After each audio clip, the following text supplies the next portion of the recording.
नमस्कार शेतकरी मित्रांनो, आता आपण हळद ह्या शेतामध्ये जे आपण पीक जे पाहण्यासाठी आलो. आज चांगला प्रखर सूर्यप्रकाश पडलेला आहे आणि आता आपण हा जो प्लॉट पाहतोय हा साधारणतः 5 ते 6 एकरच्या आसपास आहे. आणि शेतकरी मित्राचं बऱ्याचशा म्हणणं असते की आपल्याकडे क्षेत्र जास्त असल्यामुळे सोय बसत नाही. मित्रांनो, आज पोझिशन चांगलं आहे, छान आहे, कारण पावसाचं वातावरण आपल्याला चांगलं व्यवस्थित झालं.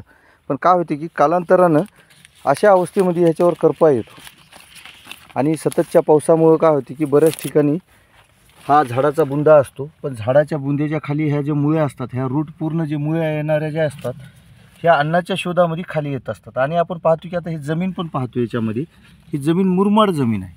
आणि या मुरमाड जमिनीमध्ये काय होते की खतांचे विघटन होत नाही किंवा खत आपलं वर टाकलं असतं अशा बेडवर. आणि आपण पाहतो की आता ह्या मुळ्या पूर्ण शोधामध्ये निघाल्या आहेत अन्नद्रव्याच्या.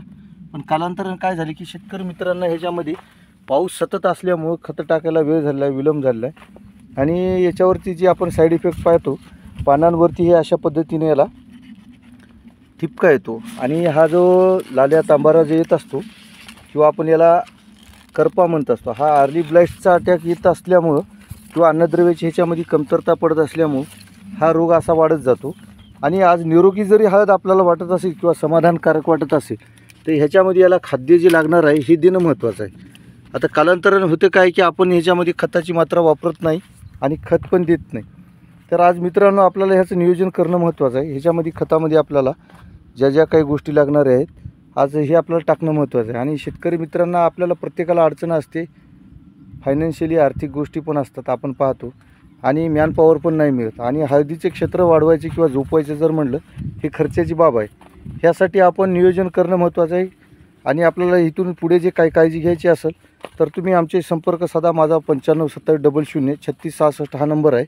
आणि शेतकरी मित्रांनो, आता ह्या ज्या काही गोष्टी होतात याच्यामध्ये अन्नद्रव्याची आपल्याला पुरवठा करणं गरजेचं आहे. आपल्याला बरेच शेतकरी म्हणत असतात मी DAP टाकलं, 10-26 टाकलं. ह्या गोष्टी ह्यामध्ये मायने नाही राखत. कारण काय होते की आपल्या पिकाला 10-26च किंवा DAPच लागेल ह्या गोष्टी नाही. तर ह्याच्यामध्ये लागणारे अन्नद्रव्ये जसे की आपल्याला सूक्ष्म अन्नद्रव्ये वगैरे, दुय्यम अन्नद्रव्ये आणि मुख्य अन्नद्रव्ये असं आपल्याला विघटनामध्ये याची जी वेगवेगळी अन्नद्रव्ये आहेत हे पुरवणं महत्त्वाचं आहे. आणि पिकाची अवस्था कसं आहे की आता ह्याच्यामध्ये फुटव्यांची संख्या आहे. आता हे जे फुटवा आहे हे जे निघालं ह्याचा अंगठा गड्ड्यातून किंवा ह्याचा जो डोळा आहे हे 1, 2, 3, 4.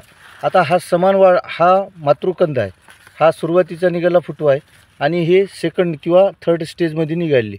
आता ह्याला काय होते की ह्याच्या अन्नद्रव्यात आणि ह्याच्या अन्नद्रव्यामध्ये जे तुलना लागते हे खाद्य जास्त होणार, हा त्याच्या पाठोपाठ आणि हा नंतर. मग आता ह्याची पण समान वाढ होणं हे महत्त्वाचं आहे. ह्यासाठी आपल्याला अन्नद्रव्य देणं किंवा अन्नाचा पुरवठा करणं हेही महत्त्वाचं तेवढंच आहे. आणि याच्यामध्ये कंदकूस, सड वगैरे होऊ नये हे आपण खतामध्ये वापरणं महत्त्वाचं आहे. आता हा पानामध्ये पाहू शकतो की पिवळसरपणा येत आहे आणि ह्याच्यासाठी जे लागणाऱ्या गोष्टी आहेत आपण पुरवण करणं महत्त्वाचं आहे.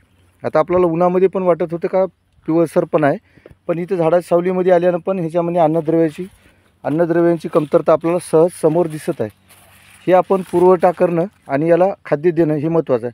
आणि जी खताची जी पद्धत आहे आता शेतकरी मित्रांनो, हे खत ज्या पद्धतीनं आता आपण टाकत असतो तर आता हे पुढले यावेळेसची जी खतं आहेत आपल्याला अशा पद्धतीनं हे मातीच्या स्वरूपात दाखवतो मी टाकून, हे अशा पद्धतीने या साईडनं टाकायचं आहे.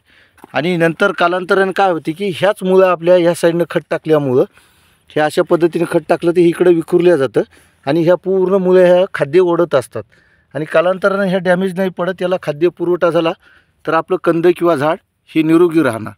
ह्यासाठी आपण उपाय करा आणि अशा पद्धतीने खतं टाका. आणि जमीनच्या हिशोबाने मला फोटो टाका किंवा व्हिडिओ टाका, त्या हिशोबाने आपण खताची मात्रा बनवून तसं सांगूया. धन्यवाद मित्रांनो.